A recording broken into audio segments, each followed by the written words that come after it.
afternoon, I was making our new supply of toothpaste or tooth powder when I thought, you know what, I'm gonna just show you how it is. And I'm gonna move the camera just a little bit and then I'll show you.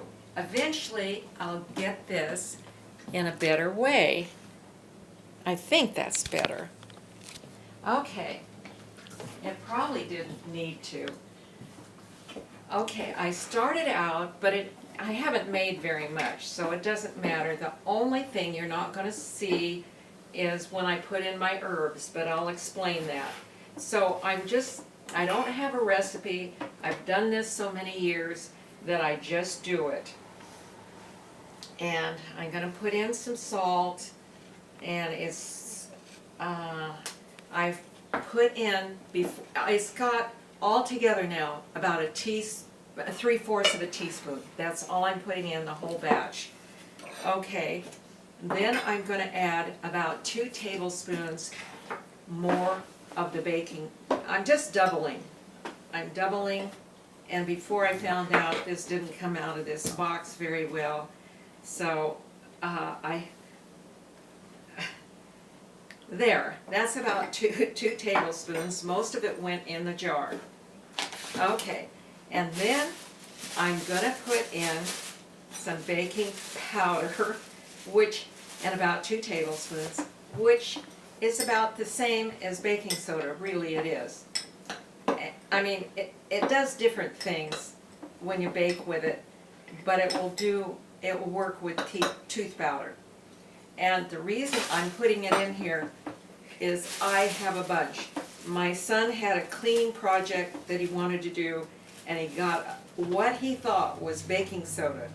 And then he discovered it was baking powder, and besides that, it was aluminum free. So he gave it to me. I thought I'd never wear it out. Well, maybe I will use it all someday. So the 2 things, I've got the salt, these 2 in, and now I'm going to add some arrowroot. And this, don't ask me why, it's just nice and white, I'm going to put it in.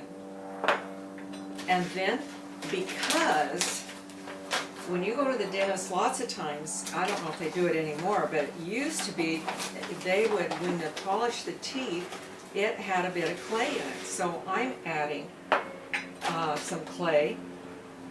And the only thing, I don't have any more to add to it. And what I did, and every time I make it, my herbs that I put in are just a little bit different.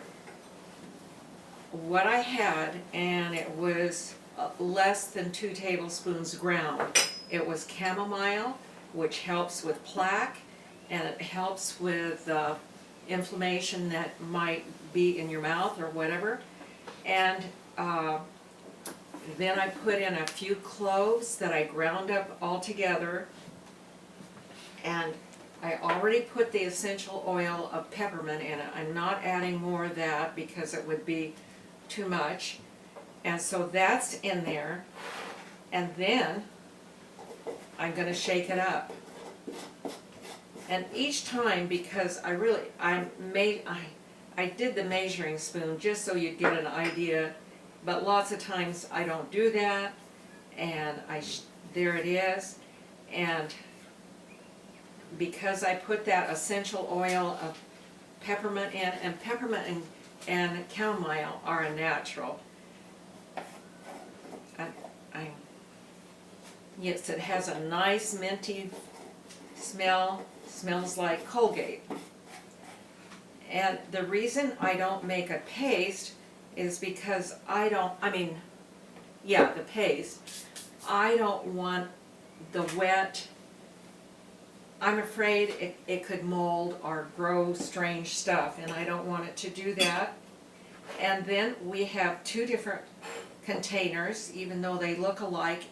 In the bathroom, we keep them in different, it's a his and hers, and that way we don't commingle different germs that we might have in our mouth.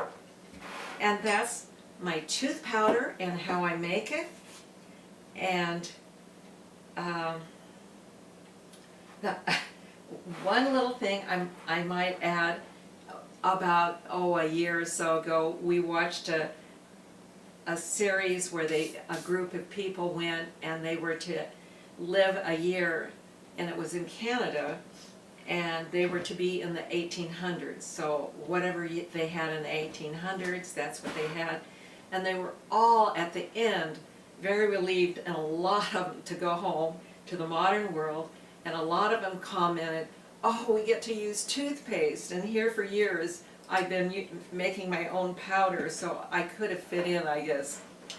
And anyway, this is what we've done for a long time. So if you, you can go online, I'm sure, and find all sorts of recipes to do this if you're inclined to do so. So that's a bit how I survived the 80s, and we do.